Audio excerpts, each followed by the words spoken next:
Je lis du livre de Matthieu chapitre 4 au verset 1. La Bible déclare: Alors Jésus fut emmené par l'Esprit dans le désert pour être tenté par le diable. Le thème, c'est la prière. Alors, prions. Notre Seigneur et notre Dieu, nous lisons de manière chronologique la Bible. Nous avons ainsi lu Matthieu chapitre 3 et là, Matthieu chapitre 4. Il était important pour nous de bien connaître Matthieu 3 pour comprendre Matthieu 4. Alors que nous lisons la parole, merci de nous aider dans notre compréhension au nom de Jésus. Amen.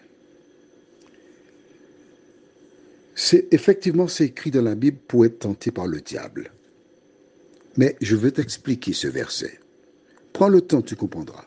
Facile. Après le baptême de Jésus, il devait se préparer pour remplir sa mission. En dehors de l'attaque d'Hérode, rappelle-toi, qui fit massacrer tous les petits-enfants de 2 ans et moins,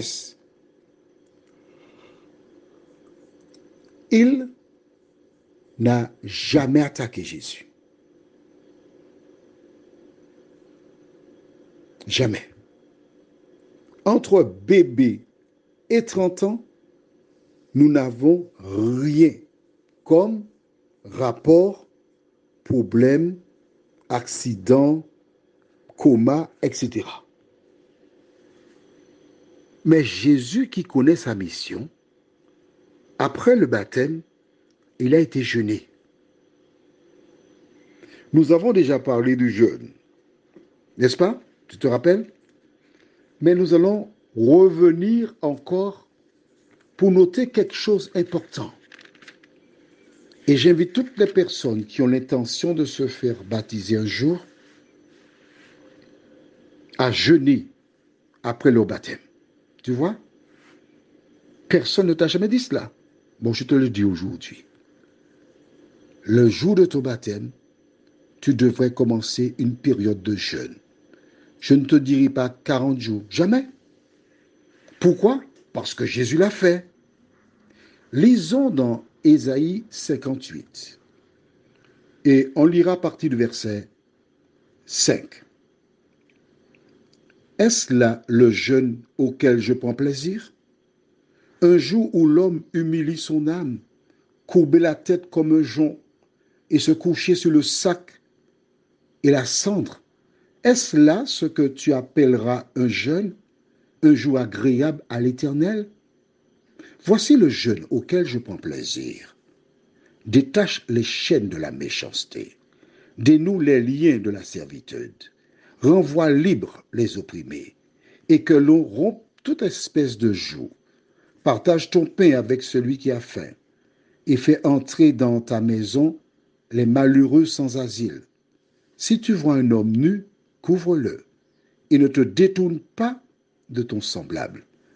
Alors ta lumière poindra comme l'aurore, et ta guérison germera promptement.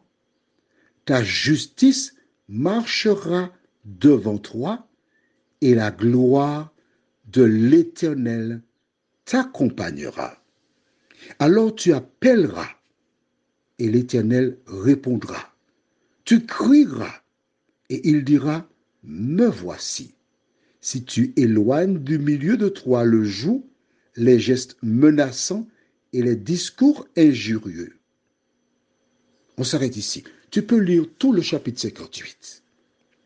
Voici pourquoi Jésus a été jeûné. Car il savait que c'était important d'avoir la présence de Dieu. Il savait qu'il devait laisser cet exemple à ses enfants. Voilà pourquoi il y était. Et demain, je t'expliquerai l'affaire du diable parce que ça cadre avec le verset 2. Prions. Seigneur, nous ne le savions pas, mais il n'est pas trop tard. Toutes les personnes qui se disent chrétiennes devraient suivre l'exemple de Jésus après leur baptême. Avoir un moment, soit un jour, 2 jours, selon les possibilités de jeûne. Et nous avons vu dans Ésaïe 58 ce qui arrive lorsque nous sommes dans les conditions du véritable jeûne. Merci pour ta parole, Seigneur. Merci de nous éclairer. Merci de nous aider à la mettre en pratique, nous t'en prions. Au nom de Jésus et pour ta gloire éternelle. Amen. Je te souhaite une bonne journée sous le regard de Dieu.